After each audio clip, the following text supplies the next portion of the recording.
melangkah menuju kamarnya. Ia masuk ke dalam kamar, mencari di mana keberadaan laki-laki menyebalkan yang melarangnya untuk bekerja. Dia ada di atas tempat tidur, duduk sambil mengibaskan rambutnya. Sial, kenapa dia terlihat sangat karismatik padahal baru bangun tidur dan mengenakan topeng.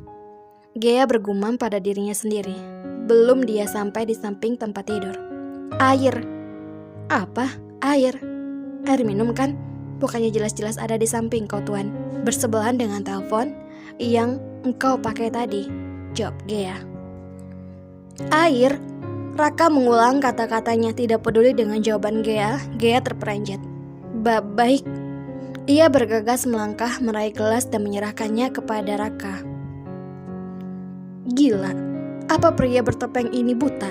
Padahal gelas itu dekat, tapi dia malah menyuruhku, batin Gea. Gea kembali terkejut saat Raka menyerahkan gelas kosong padanya. Bukannya langsung meletakkannya di atas meja di sebelahnya, dia mengambil gelas itu dengan hati-hati, lalu meletakkannya lagi ke posisi semula. Raka menggerakkan kepalanya ke kanan dan ke kiri, mungkin mengusir pusing. Gea sudah mau beranjak dari samping tempat tidur, karena merasa suaminya ingin tidur lagi, sepertinya. Jam berapa sekarang? Lihat, itu kan jam dinding. Matamu rabun apa? Jam 8 sekarang, jawab Gea. Diam lagi. Gea frustasi sendiri. Sebenarnya mau laki-laki ini apa? Aku mau mandi. Hah? Kalau mau mandi ya sana bangun. Memang aku harus melakukan apa kalau kau mau mandi? Apa aku harus memandikanmu juga? Tanya Gea pada Raka. Apa kau tuli? Aku bilang aku mau mandi.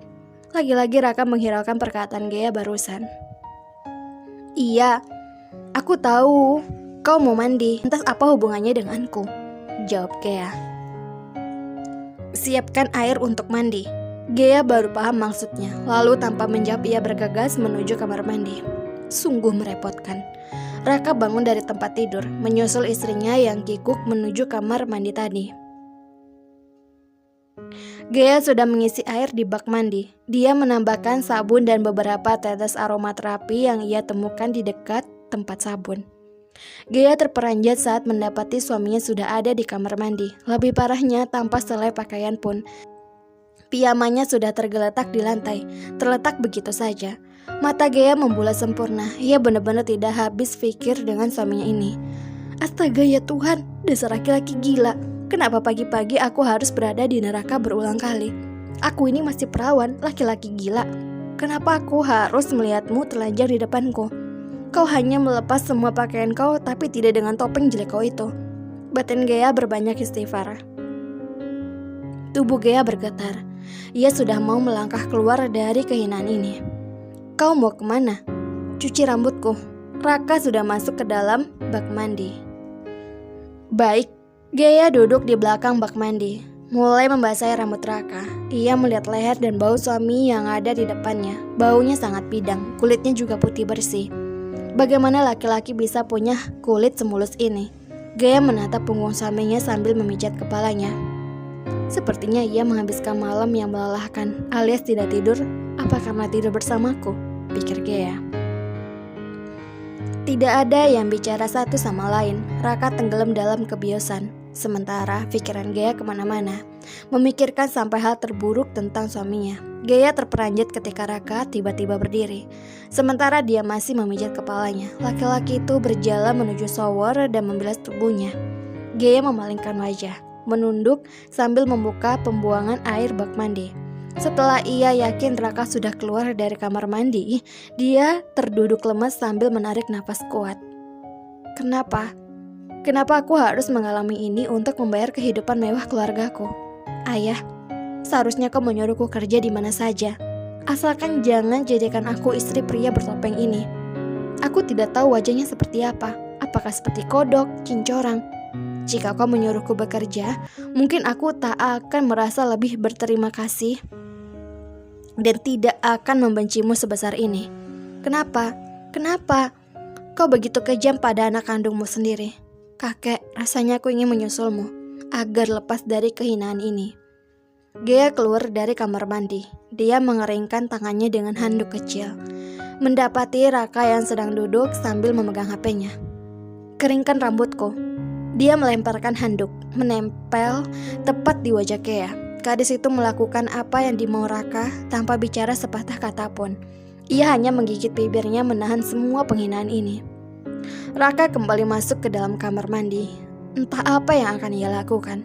Syukurlah, tuan suami bertopeng, tinggalin aku, ujarnya lega. Gea menyiapkan pakaian suami gila bertopengnya itu. Gea pun tak tahu Raka suka atau tidak dengan pilihannya. Dia tak memperdulikan.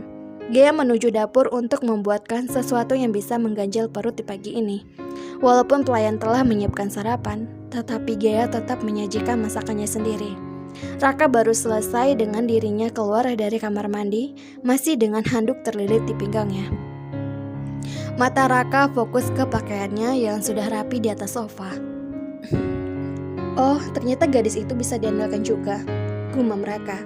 Ia pun memakai setelah pilihan Gea tanpa adanya protes. Semua pelayan sudah menunggu di meja makan. Kepala pelayan menarik kursi utama di meja, yaitu meja Raka duduk di sana.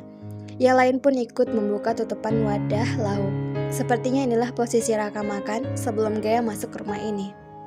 Siapa yang nyuruh kau duduk di sana? Pindah kursi kau ke sini. Raka menatap Gea. Menyebalkan sekali. Gea terperanjat. Dia menatap Raka penuh kebencian. Iya. Gea bangun, lalu pindah ke kursi sebelahnya lagi. Gea duduk di samping suaminya. Dia tahu kenapa dia duduk di sini. Tentu saja untuk berperan menjadi istri laki-laki di hadapannya ini. Gea meletakkan nasi goreng dan telur di atas piring di hadapan suaminya. Silakan dimakan suamiku. Gea melihat semua orang menatapnya malu-malu. Baru kali ini ada yang berani pada Raka. Bagaimana nona muda mereka berani bicara seperti itu? Seperti itulah yang terbaca di wajah mereka. Ini cowok tidak ada jawaban, apa kan aku udah panggil dia suami? Dasar kulkas 1000 pintu, gumam Gea bete. Tuan suami, apa kau mau pergi ke kantor hari ini? Iya. Raka makan nasi goreng, sebelumnya dia meminum jus jeruk di sampingnya. Kenapa tidak libur sehari? Kau kan belum istirahat dan aku tahu kau tidak tidur semalaman. Mendengar perkataan Gea, seluruh pelayan mengalihkan pandangannya sembari tersenyum. Gea tahu arti dari senyum itu, namun Gea tidak peduli. Aku tidak punya waktu, banyak hal yang harus kukerjakan. Oh, kayaknya kau sibuk banget. Ya udah semangat ya kerjanya suami. Tak ada lagi respon dari Raka, hanya membisu setelahnya. Gea menghabiskan makanannya tanpa ingin melihat Raka dan juga pelayan yang ada di sekitarnya. Biarlah, mau dianggap atau tidak kehadirannya, lagian dia sudah biasa diginiin. Hari-hari masih sangat panjang, tidak tahu sampai kapan ia akan berada di rumah ini. Setelah selesai sarapan, Raka sudah mau berangkat. Mobil sudah siap. Seorang sopir membuka pintu dan berdiri di samping pintu. Sekretaris Chandra juga sudah berdiri dekat mobil. Dia menundukkan kepala dan mengucapkan selamat pagi pada Raka dan Gea.